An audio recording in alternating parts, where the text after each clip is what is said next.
Hello and welcome to UOSNTAWRASSC, or Unity of Springfield's New Thought and World Religion Adult Sunday School class. I'll be your host, Greg Lee, joined by my lovely assistant, Rachel Lee. Say hello to the people, Rachel. Hello to the people. Today we are talking about, we're doing part 2 of conscious creation. Last week we did kind of solo creation, and that was really fun to hit on some of the core tenets. I'm going to brush over some of this stuff real fast. I'm sure we'll hit it again and again and again over the course of this one as well, but the three kind of parts were what was important. You got your body, your mind, and your spirit, or your soul, whatever you want to say. Then you kind of got the wish it, want it, do it, which is where you hold the vision of something, you think about that thing, and then you actually take the action towards manifesting or towards realizing that thing. Realizing is a fun word because it's like you actually make it real when you do something. And so when you're creating yourself, you embody all three of these things. And what we discovered and what we touched on was that because triangles are so cool, just ask Pythagoras, when you have two sides of a triangle, the third, it just exists. The third is already discovered and known. And so if we are embodying the person, which is who we want to be, and we are taking the action, we will necessarily think about the actions and the creation that we're trying to accomplish. If we have any of the two parts, the third is going to be realized. But the trick for most, many, all of us is getting from one part to two parts. I know for me, I'm great at thinking about everything. But getting to the doing or getting to the being has proven to be much more of a struggle inducer for me. Today, if and when we have mastered, or at least we're apprentices at solo individual conscious creation, which is all well and good, but we don't live in a solo society, unfortunately.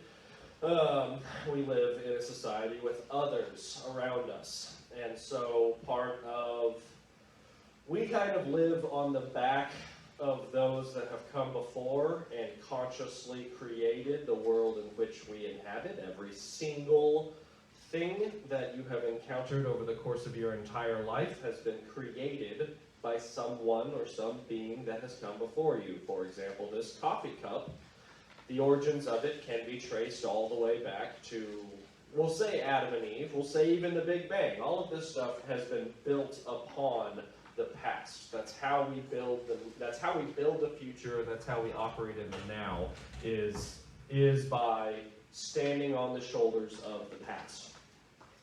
And so for us to affect the future, which will then turn into our future now, we have to consciously create. We get to kind of steer. We get to drive a little bit and make changes in the future, bring them into the now, and then they become part of the past, which is where others can build upon them. And you can do this by making something, you can do this by building something, you can do this by thinking something, being something, behaving in some way. All of this is great. For example, if I wanted a chair, I would be the person who wants to build a chair. I would think about building a chair, and I would take the action to build a chair. Some of that happens in the future. Me designing the chair is in the future. Me gathering the materials, or rather me making the appointments to gather the materials is a future thing. Now, in the now, I assemble it, and I create this chair, and then it exists. That's literally, this is all conscious creation is. I mean, this is a pretty like non-esoteric example, but you have altered the world by creating and building this chair, and you needed to use all three parts of your your, I guess, divine gifts to do so. And then the chair exists, and in the future again, someone sits on it, it alters things. These things actually make changes to our reality. Chair's kind of boring, but like thinking about world peace is not. But all of this is a little bit more etheric. So back to conscious co-creation. That's where things get a little bit more sticky, because the things that we can create, the things that we can do, affect others around us. And if we are affecting others around us, we need consent. We need to do it consciously. If we do it unconsciously, that's when we get into some trouble. That's when we can cause pain without even knowing we're causing pain. That's when we can slow others' journeys. We can, we make changes all the time. And so what's important is to remember and to know and to be the knowing that everything we do, think, say, feel is making changes all the time. Just like this week, Hold on. I can't hear you.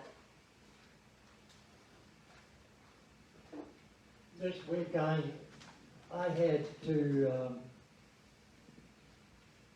re-educate my brain on how to program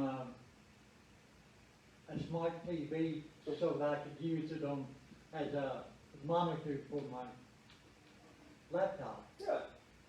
And that was a frustrating experience because I've never been around a smart TV before. Plus,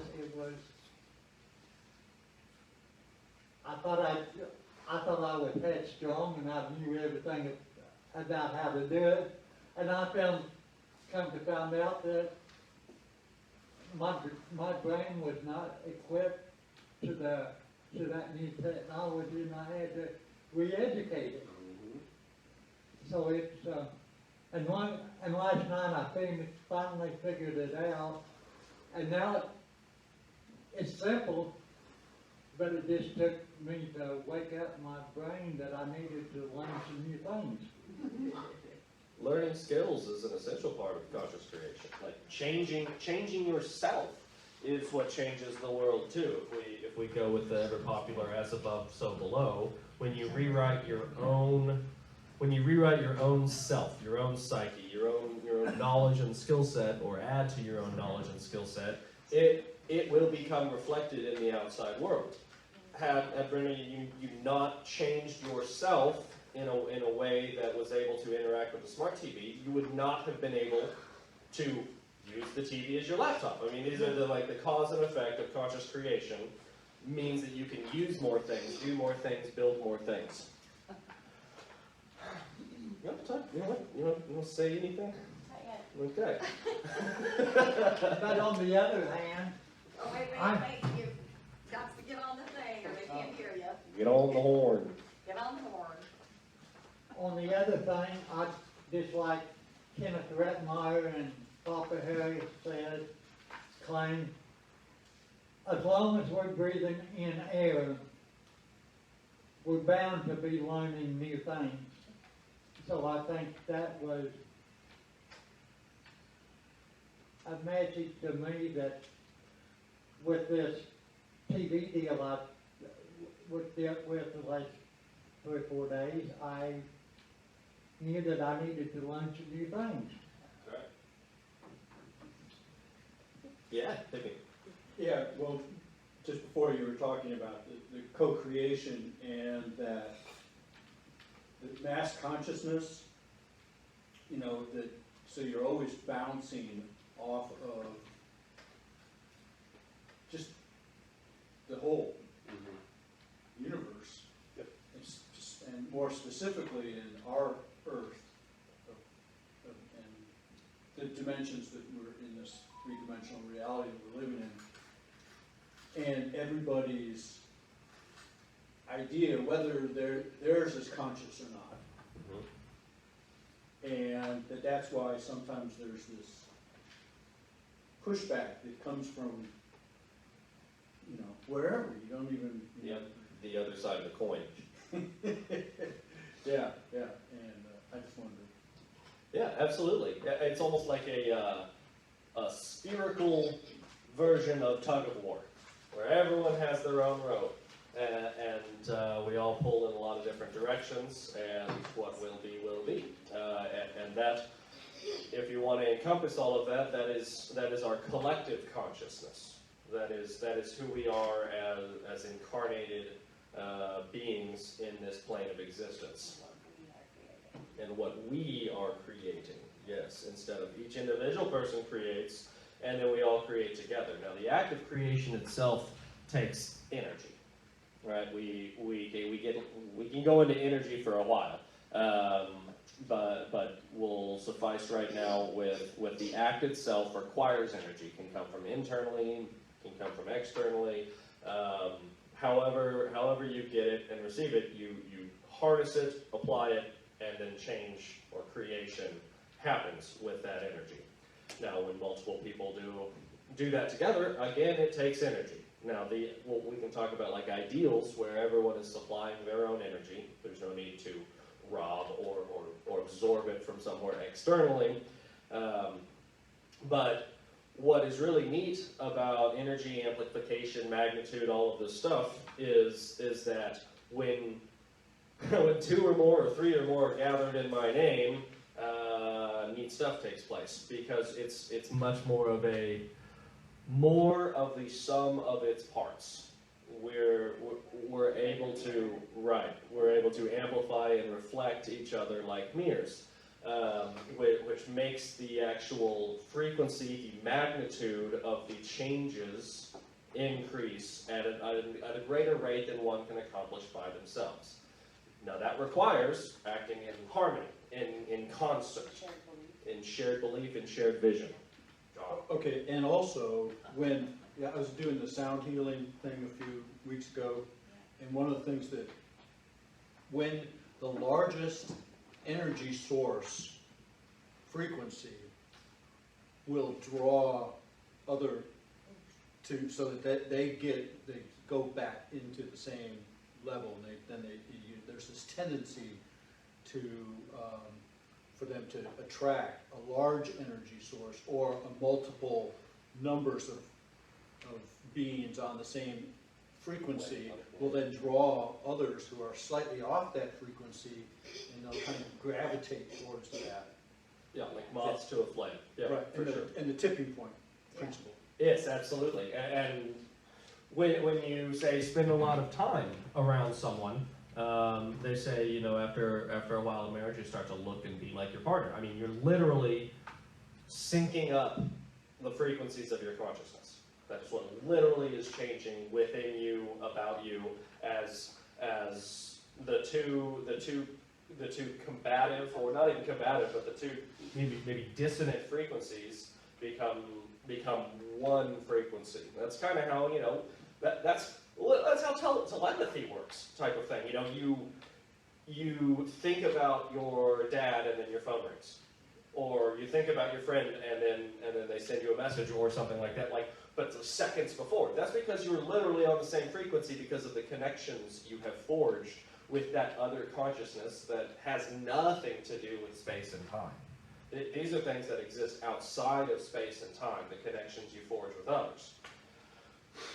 And that's literally just shared frequencies and wavelengths. Oh yeah. Got out there fast. So building pyramids. Sorry. Yeah. So okay, as we touched on it just a bit before, but holding the vision, holding the shared visions, that's what's going to be important with any team, with any business, with any family. Yeah. Can we talk about? Yes. Let's talk about some examples of conscious co-creation so that we can expand and understand how to apply some of these things that we're talking about. Does anyone have an example in their real life of a situation that they felt like everyone in the room was consciously co-creating and you were able to produce a result that you would be willing to share? A project that you worked on together, or a prayer circle? Why don't you or offer us one, so we know what you're talking about? Okay, well, so for instance, right now, our business, we are transitioning from working in one specialty to just expanding and exploring a whole variety of new products and services that we're offering, and we're bringing on consultants, and we're just expanding enormously, and that has required bringing half a dozen or more people together at any one time and consciously deciding on what we're going to do in the next week. And everybody has to be pulling in the same direction, or it just doesn't work, it all falls apart. One person affects the other. And so we are on a weekly basis right now meeting and making sure that everyone is staying on the same page and holding that consciousness while we move forward. Yes. And I know it's hard to believe that I'm talking about some of this stuff today. Because, you know, but using Mindy Allen's what if upping. And so one of the things I'm going to share today is that in 2022, when the board came together for the board retreat, we did what if upping, you know, what if? And I was going through it and I'm like, oh my gosh, what if we were able to raise enough money to create a stage for Planet Unity that year? What if Planet Unity started drawing thousands of people? And you know, it's interesting because coming together with that collective consciousness and then just being open to how things are unfolding. And as we all know, this past year's Planet Unity was the most well-attended one that we had. I just can't think of the others, but there were like 5 things that was like, well, what if? And I don't know, are you familiar with Michael Beckwith's visioning? Oh, yeah. Yeah. And I think like that is so much of it is, you know, people coming together collectively to lean into a vision. Yes. And I love this. So. Yes. Great. Thank you.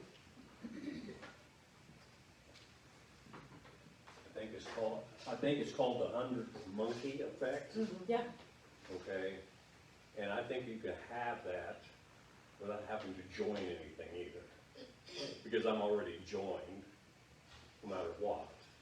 Whether it be negative or positive, I'm already joined. And so it's like the two sides of the same coin. You want to just be in the middle. You have to accept both sides. One shows me a contrast of what I don't want to be. Well, I don't condone it.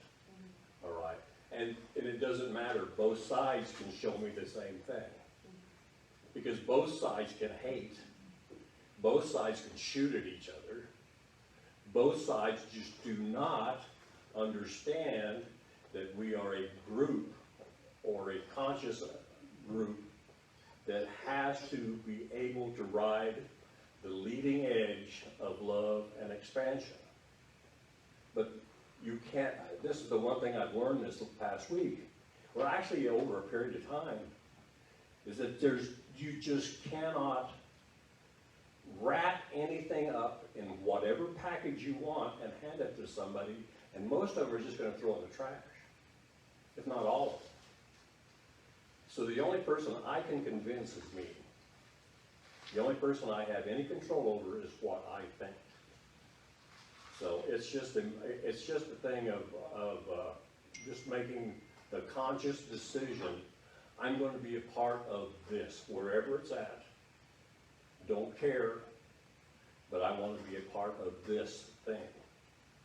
In the middle, loving everyone, caring for anybody and where they're at. And then I'm a part of all in one way or another. Because it came to me years ago, you cannot get to heaven except on the arms of a brother you have helped. So all of us have to go, even the most negative. None of us can die. And it's like that, I love that saying, you know, the baddest guy is probably the goodest guy. And maybe we need to let him know, hey, we remember you, buddy. You need to come along too. You know. you said two things. One was that you can't influence, and the other was that you can't influence another person, and the other was you can't control. And I agree you can't control, but I don't agree that you can't influence. Because I believe that when you focus on something, someone, some idea, that you are influencing them whether or not you even intend to. Yes, I agree, because we are magnetic beings, I think that we can consciously change our polarity to offset a situation or an environment. We do that when we choose the path of neutrality in a room full of big energy, be that good or bad. We are a counterbalance, a counterswing. That's why we have the wet blanket, the party pooper, because you can do that. You can poop all over the party. The third option. That's true. Can I say this right up front? Yeah. There is no good or bad. Of course. Okay, Yes. there's just not. Cool. There just is. And he loves us so much that he gave us contrast. So that now I can walk through both sides knowing, well, I don't agree with them, and I don't agree with them. But I condone it, because I don't know what their path is. I don't know where they're going, or I don't know how they're getting there. Sure. And it's like, yes, I believe that you can plant a seed, and one day maybe that seed comes to fruition. And I guess if you want to call that influence, you can call that influence. But I'll guarantee you, if you plant that seed and you try to force this person to take it, they're just not going to do it. No. And so you just have to walk away, say, good luck, I love you, I hope you do better tomorrow. How is that? Yeah, I think, back to the 3 points of this triangle here, it sounds like your two are just thinking and believing, and you don't need the action part, that just happens naturally for you. For some folks, I know that there are instances where we have to lean into that action before we can believe it or embody it, or we have to lean into that action before we can even think about it. It's like, I know I have to do this, and I'm not able to think about it, I'm just gonna have to close my eyes and get it done. Like, these are all okay things. Sometimes we have to do it afraid. But yeah, as a way of being and doing, it sounds like you are very on top of it, and you've got your path figured out, and I've got that's my so issues great. too. Well, sure, but you also know what you're working with, and so you've also got your lineup. You know your 2 points that will make the other third happen, and that's a really good spot to be in. Yeah, I appreciate it. Let me put it that way. Yeah. It's just at the same time, I still have stuff I have to dig on and Oh, work with, sure. Yeah. deal Yeah. with. The upward spiral. Yeah. Yeah. Anybody else have? Yeah, Brenda. Yeah, in the last month or so, I've been working on this, fifth wheel that, by accident, I got the opportunity to replumb it and do some electrical work on it and several other things. So the other day this lady needed some more work done on it, and she texted me. She said, "My lady, could you come and help and check on this for me?" And we've become friends, and she just recently had become a grandma for the first time. She shared that with me, and whenever I go work on it, after I finish up, we sit around and visit for 30 minutes or so before I leave and go home, and she's just a sweet lady. She's got some health problems, but we got a lot in common, and she'd like to have somebody just to visit with too. And it's good for both of us. Yeah. I have an example. Yeah. Monday we did, went to the grief group, then afterwards, there's the African drumming going in. So I've been wanting to wander in there, so I did. And of course, they set you up with the drum, and you get a part that you start to, you'll teach you a part, and then everybody else has different, there's like there were 4 parts going on in the, you know, kind of harmonies with the drums, and it just blew my mind how, you know, how it worked together in music. So I guess an example, it really is music when you have a band, like it made me think of, you know, what our band does every week, and one person just couldn't do it all. Right. Yeah, absolutely. Music is a great example of conscious co-creation. You absolutely all have to even be sharing the beat. You have to be thinking the thing at the same time, literally. It's another level of it. Yeah, working in harmony. You know, I think there's a lot of examples in parenting. Like co-creating with your children is so challenging. But we have to, you know, if we're teaching them how to consciously create, we have to do that with training wheels of co-creation. Otherwise, we send them out on their own and they are terrified. They don't know what to do, and they don't have any skills, and they can't see because they haven't been paying attention. And so that's a huge part of parenting, is we have to teach them how to create things and put on those training wheels while they're still in the house.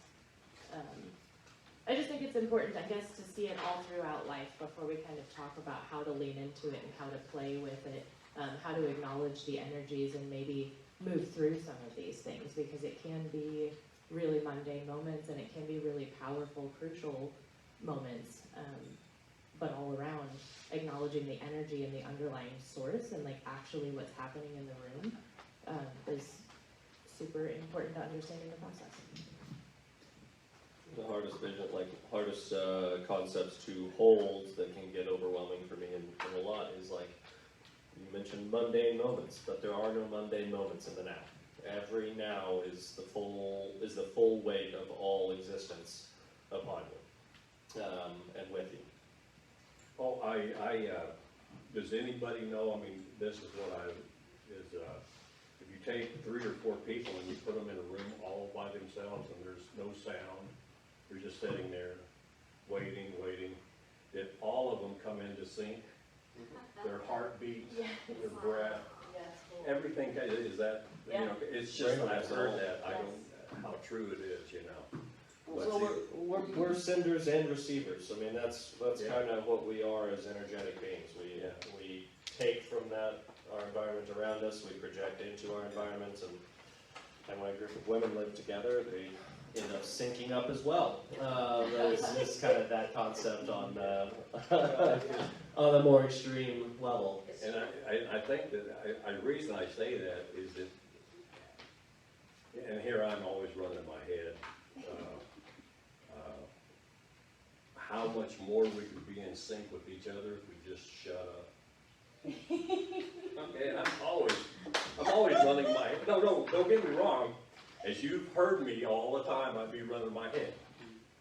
But I just wonder about that. If it's like, you know. That's because you know and you believe, and so don't shame that part of yourself. Oh no, I'm not shaming it. It just is who I am. But, yeah.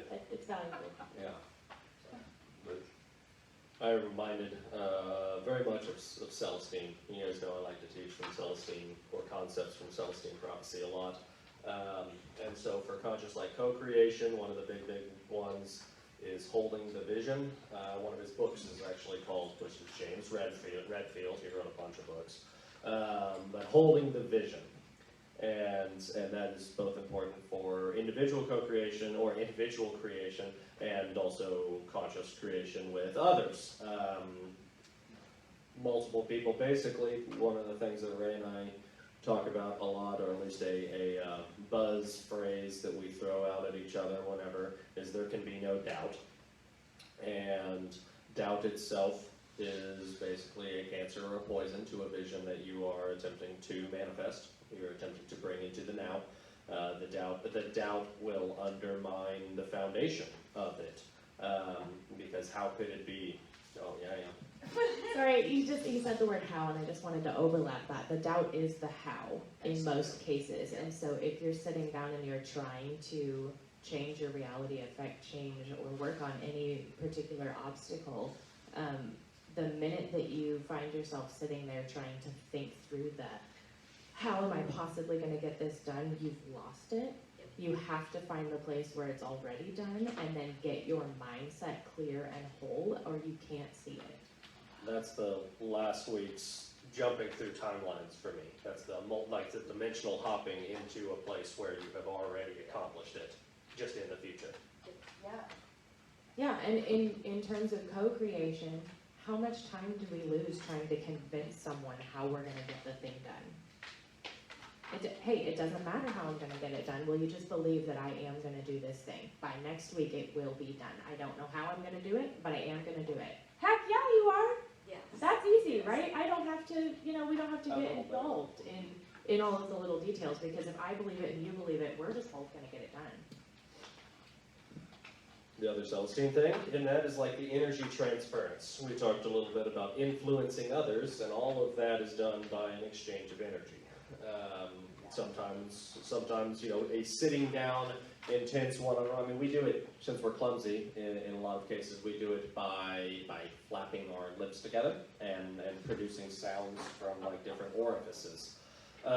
Various orifices. And so that, by originating vibrations in this physical realm, that is actually doing and causing energy transference. I am making something, projecting it out, and you are deciding, hopefully you are deciding whether or not you want to incorporate it into your own like self, into your own being, or not. And that But as we've also acknowledged, when we don't say anything at all, we're actually conserving all of the energy that we're using to move our gums and have these sounds and words. And so if we can reach a place where we just know and understand, and we don't have to say all of this stuff, that's where you start moving a whole lot faster. I have infinite energy because it comes from source. I wanted to say that and I'm really starting to realize this, even though here I am flapping my lips again, but is that when we talk, we separate ourselves from each other. Yes. We start trying to live the ego. All right, and the Yes. ego has this terrible problem of wanting to be boss every time. All right, I know more than you. Well, we all know the same thing. We all know the source we have to go to get whatever information we need. It's going to come to us. Like Tesla said, you cannot pose a question and then not change your frequency to receive the answer. Yep. Because if you're not the frequency of the answer, you cannot see it. Hallelujah. But all answers are there, all of them. All we have to do is sit down quietly and ask ourselves, Yeah. what is it? And so maybe quietly is the thing I should do. I've never seen a breakthrough happen in real time. Well, back in the day,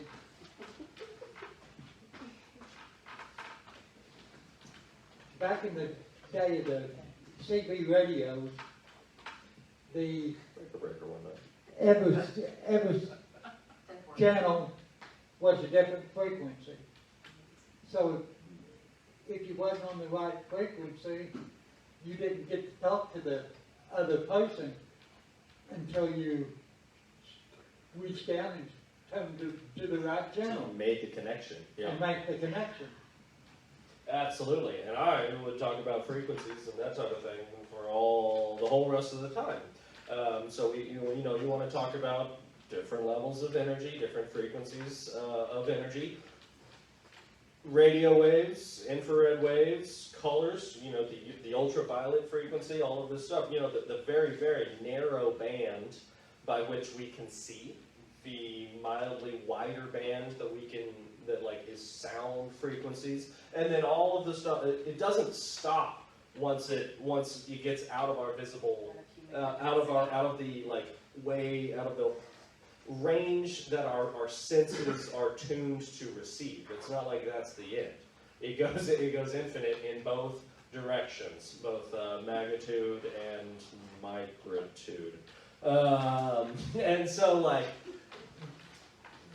this is the guaranteed microtude. Then this is also the as above, so below type of stuff. This is where the frequencies on either ends are affected by us, and then vice versa.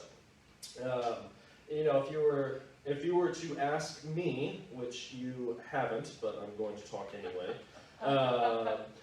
the ideas, if you need and want to put a physicality spin, you know, I want the scientific interpretation of all of this metaphysical stuff. It's on frequencies that we obviously can't. Our physical forms are not tuned into. So the frequency of higher self angelic beings communicating with us is more on the frequency of our thoughts. You can't walk there. And so I personally am huge on the physics stuff. And so a lot of this happens, we'll say, faster than the speed of light, because the speed of light is kind of the gate of our physical reality, which our thoughts move, exist, and are faster than that. Now what that means is energy is matter. Matter is energy. Thank you, Einstein. And so our matter, the stuff that makes up our physical selves, cannot go to the thought realm because we are physical. That is where our stuff turns into pure energy. And so, energy follows thought. We can manifest and create with others or by ourselves in the thought dimension. And then that occurs instantly. But only where your thoughts are joined is your creation going to thoroughly result. So like the co-creation, yeah. If you are expecting that everyone up here, whether we do or do not agree, if we all like go for it anyway, it's gonna be spaghetti by the end because everyone actually created their own thing. And so you have to do the joining first, you have to do the melding first, you have to energy transfer. Yeah, synchronize the frequencies. You have to, dissolve yourselves, which is why a lot of times that is quiet, that's calm, that's meditation. We pray, we gather, we hold space, we take a moment to just sit on it, we sleep on it. All of these things are the pause. And we can do the pause together. So you do it, we see it too in we'll say pop culture and stuff. You say dissolve yourself. You ever seen a concert? 5,000-10,000 people all dancing and singing to the same beat. That is a dissolution of self and the joining with the crowd. I mean, literally, mob mentality is the dissolution of the individuality and turning into a greater collective or a bigger amount of energy. Revolution. Yeah. So these are acts of like full, like countrywide or citywide or crowd-wide acts of conscious co-creation. Generally, Well, so the co-creation, I don't know how conscious. yeah, okay, co-creation. Conscious co-creation would be, they come together to do something good. Or the greater good. For the greater good. Oh, that's a sticky concept. We didn't come here to label it. Okay, that's a concept that we could dive into, the greater good. Yeah.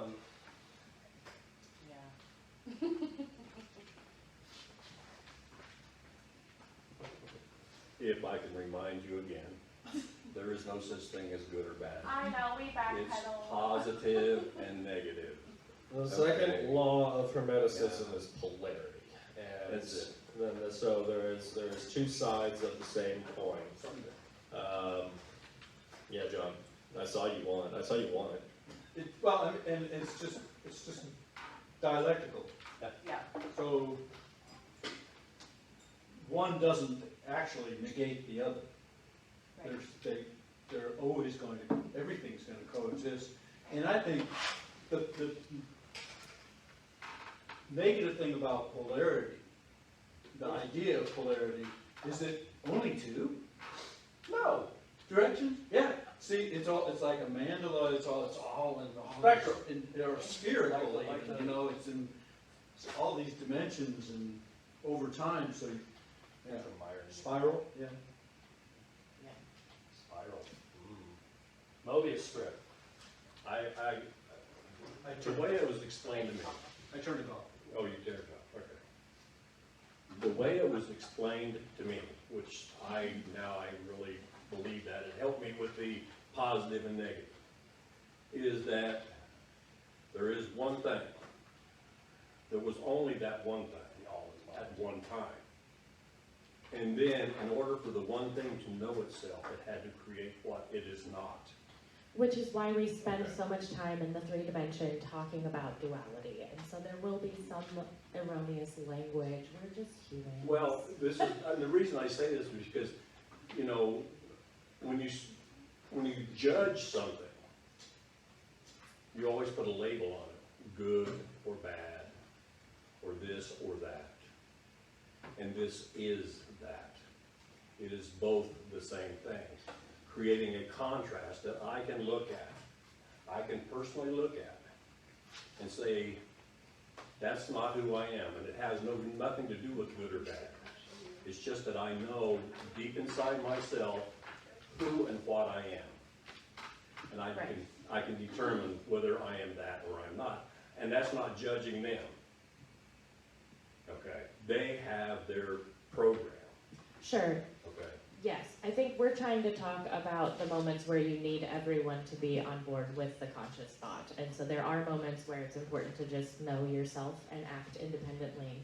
But we're trying to figure out how to navigate the territory of wanting to join with a person, whether that is in our thoughts or in our being. We have to share a leg or two to be able to get the third thing accomplished. Sometimes we do it through action, I guess. We get together and we act together on a thought, and that results in a whole lot of belief, actually. The neutrality is wonderful. Riding the waves, it takes a lot of skill. It takes a lot of discipline and patience and understanding. Though for me personally, the impetus of mine, or the draw of mine, is to steer. Steer for myself, steer for others, turn the wheel, make the rudder go in a non-neutral direction. And that for me is the actual divine act of conscious creation, is that steering, is that deciding to make a change in myself in the now, to either influence or exchange energy with those around me, to make a change together and steer. Steer our future, steer our experience, because I'm here to have an experience, and I can choose to not, or I can choose to grab the wheel and make it more of my own, and I plan on grabbing the bull by the horns, so to speak. I wanted to share a little bit I just pulled up the 7 Hermetic Principles, because I can't really get away from it as we talk, but it all begins with one, the all is mind, right? And I really enjoy the concepts of unity and duality and I guess the foundation of sacred geometry. But we've hit on so many. I've already said number 2, correspondence as above, so below. We have vibration next. Everything moves, nothing rests. We have polarity, which is opposites are identical except in degree. Like hot and cold are not opposites. They are just literally measures of the same thing. Rhythm we've touched on too. Everything flows, everything has tides, rise and fall. That is literally the rhythm of reality, like the music of reality, and it happens all around us, and we can only perceive some of it. And cause and effect. Well, I get that too. With we're standing on the past right now. The now exists, almost riding the wave of the past. We haven't touched on gender. Everything has masculine and feminine principles. So that's back to the balancing of energies and Balancing being able energies, to yin share a and vision. yang. You Yeah, have to be able to join in a balance. right. You have to be able to join in a balanced way to share energy. So the 2 types of the duality of energy, the duality of ourselves, man and woman. I mean, okay, we want to talk about creation, man and woman joining together to create something. That is literally the tale of life, is two different polarities finding the point of friction between them to generate more stuff, to co-create more life brought into the future, brought from the past into the future, into the now. And I mean, this is how we exist here, is we have all consciously I mean, I say consciously because, like, it's a lot easier to make stuff happen consciously than unconsciously. And historically, those that have made things happen, those that have created or co-created, have done so consciously because that they knew that the easier way to do it was consciously. This has been the teachings of all ages, is like, here's the skills to make changes in reality, go forth and use them to build what you want, or what you see. Well, back in Adam and Eve's time, they wandered around in the Garden of Eden for who knows how long, until Eve seduced Adam into eating the forbidden fruit, and then they was wakened up so that they was roaming around in the Garden of Eden without any covering. And I've been on both sides of the male and female spectrum. Yep. And I can say that I'm a lot better and a lot more caring and more pleasant person to be around now that I'm with the female gender than I did ever was living the male gender. There's definitely a difference of the energies. I mean, the yin and yang, while they are one thing, are two different things, right? But joined together. The act or the difference of conscious creation compared to unconscious is the recognition that they are different, and the recognition that they fit together like puzzle pieces, but they are not the same. Trying to turn masculine energy into feminine is going to get pushed back. Trying to turn feminine energy into masculine. They must be both. One cannot live without the other, nor can one be eradicated. Yeah. I was going to say that when I was aware that I had both masculine and female and feminine energies within me, that it made a big difference. It really reduced the friction and confusion. Yeah. Just acknowledging, okay, it's okay. So Yeah, that sort of balance is actually inherent. I mean, that finding that balance is what makes conscious creation possible. How trying to affect change using only the sharpness and the hardness of male energy. Well, we can probably recognize change that has been built in that way in our society and in the world around us currently, right? But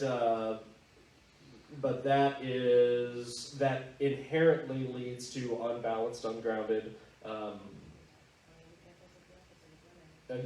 Yeah. Sorry. I can't hear Rachel. Sorry. Tell us some examples. I was just saying, and on the counter swing of that, there are plenty of examples of women who were not embracing any of their masculine energy and thought that they needed to wholly live as feminine and dainty as possible. And that was uncomfortable and caused a lot of distortion in reality. And so we have many examples of that. And the balancing of those two energies and recognizing that we don't need to fully eradicate parts of our nature that don't directly fall in line with some preconceived notion. When you get to that balanced position, it's so much easier to see what does and does not need to be affected or changed at all. the stakes are lowered. It all comes back to seeing. Conscious co-creation, as we wrap up here, is the seeing. The seeing, the sharing the vision, seeing the vision, recognizing the truth of the reality in which we inhabit as it is, and not an idealized version, not pulling the blinders over your eyes, and I can very easily live in a world that is not shared by anyone else. I mean, that's something that I've had practice doing, and that's not real. And creations built in a world that I do not share with anyone can't actually mesh with this co-created reality. And in fact, the amount of energy that I pull and I put into something that is attempting to be separate, like you said, I mean, it is overwhelmed by the creation of the masses of us, of society, of all of us collectively. The gravity, which is why we are kind of forced. We have chosen to incarnate into a reality where we all work together. Regardless of which direction we're pulling, we're still pulling together, and we're still choosing together. And for me, the act of influence, the act of doing my part and spreading my energy is how I steer society, how I change myself, and it's reflected in the world around me, and then as it's reflected in the world around me, so like it reflected in my literal proximity. And then this all propagates larger and larger and larger. The 100th monkey happens when 99 monkeys change themselves. And because of the weight, the gravity, the size of that sort of a collective consciousness shift, it affects those that are on the outskirts. It's almost, I mean, it sounds intimidating, violent. It sounds unright to kind of collectively influence the thoughts and consciousness of others, but it's not something that can be forced on them. It is something that is almost offered as a gift. Yeah. I think of it as like a ripple effect on water, on a flat plane of water, and you see it throw, 100 pebbles out in one handful, and then the ripples are coming out at all different angles and so on, and they'll resist if they're directionally. Yeah. Absolutely. The small changes. This is the as above, so below. We make a change in ourselves, and it reflects in Hi again. I want to close. We've only got a few more minutes, and I want to talk about real life examples. Conceptually, cool. Maybe this stuff makes sense. Maybe it doesn't. In real life, how do you take this back and consciously co-create and ensure that you are doing that in your environment? Can we talk about what that looks like from different perspectives, leveraging different legs of the stool or points of the triangle? So for instance, we already heard over here that we have someone in the room that's very experienced with knowing and believing and that resulting in action. I think that there is also the mentality of like, I'm worth this thing, so I'm gonna do this action. I am worth feeling energized in the morning, so I will stop staying up late at night. And now I know that works for me and I feel better. You're able to confirm these things for yourself. But I guess I just want to talk more specifically again about how we can leverage these 3 points to generate the third in human words. So does anybody have an example of a way that you want to go back in life now? Or again, it could be something that you've already done in the past, but a way of consciously co-creating at any level.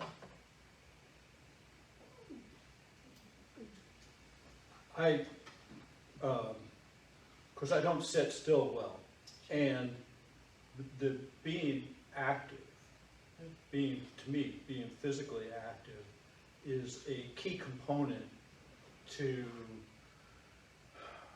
my being able to think calmly. It's like my physical freneticism allows my thoughts to be calm and easier to direct for myself. Yeah. Which then has, and then the belief comes from that, and they talk about, like Jackie Chan said, well, if you do anything 10,000 times, you're gonna be good at it. And so I find starting with the action and having that kind of is a lead to the thought and then the belief. Yes, I also act first and then I have the courage later. It's really funny. No, flip it. There. I just wanted to give a perspective on someone who the action does not come easy. That is the one I struggle with. So I can talk all day long.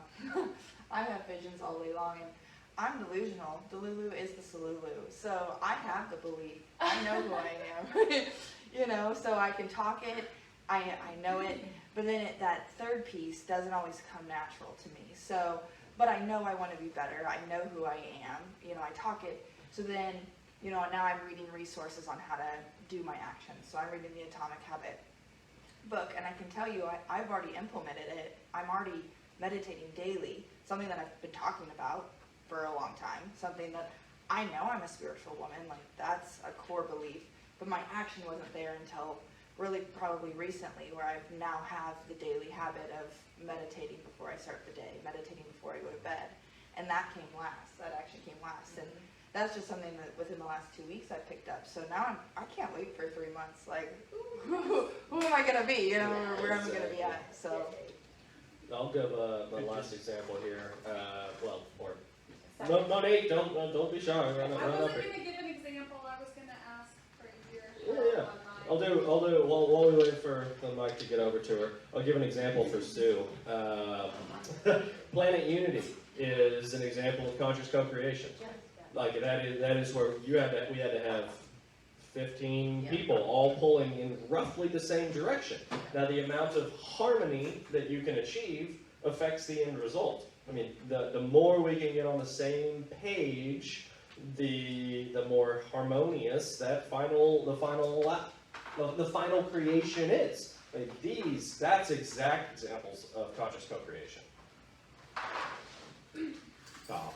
So when I first walked in, you were talking about co-creating with your children. Yes. And I just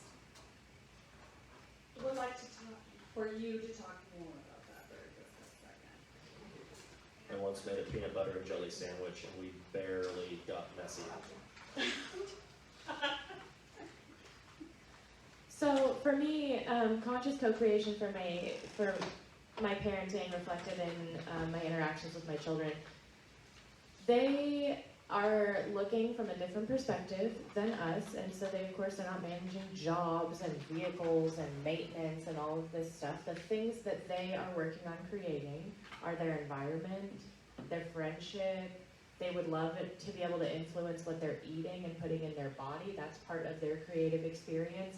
And so in the ways that I see them interact with their reality, I try to give them as much leeway as I can for them to say what they would like it to be. And if I have any concerns about what kind of a reality that I think they're creating, I start a conversation, but I really don't, I try to not directly influence them to abandon it. In as many cases as I can, co-creation is actually abandoning my hope of any type of fruition of their childhood, and I just know that we are moving forward together, and they are creating a reality, and I am here to help safely facilitate. So sometimes they're going to do some crazy stuff, and it's my job to be okay with them learning how to create their reality and suffering mild consequences as a result. But if I spend their whole childhood doing all of the conscious creating and selecting and managing their environment and their diet and everything else, they're not learning any of the skills, and they aren't able to communicate even in a lot of cases as adults about what's wrong with any given situation, because they haven't considered that they are affected by the food or the environment or the lights or the anything, because they just haven't leaned in to their ability to create in their environment. They might have never considered they could choose to dim the lights somewhere, for instance. It's those small things, and so just everywhere we lean in. Yeah, that them saying, I want cookies for dinner, is then literally exercising their powers of creation, is them literally trying to co-create with you because you're in charge of what they have for dinner. And so they say they are trying to change their own reality by saying, I want cookies for dinner. Now, you can just say no and reject it, and then they learn that that attempt at changing their reality was just fruitless and failed. Yeah. Or we can maybe merge and say we can have cookies for dessert after we have something healthy for dinner, and then we live in a shared reality and not one that we ran over them. Or we let them have cookies and experience what it's like to have a tummy ache because all we ate for dinner was cookies, and then we get to have a conversation. And we learn a natural lesson, because if it's a consistent thing that they're pushing for and something that they're motivated to do, letting them lean in when it's possible, when it's safe to do so, when they're at the age that you feel they have a capacity to work through it, I say lean in every time and let them learn. It's all those conversations. The conversations themselves are the way we transfer energy. We say, what are you seeing or what are you learning? What are you seeing? What are you learning? What's going on? The more we can engage in connection through conversation, the more we're able to influence and create together. It's time for announcements. We did it. Yay, everyone clap for me.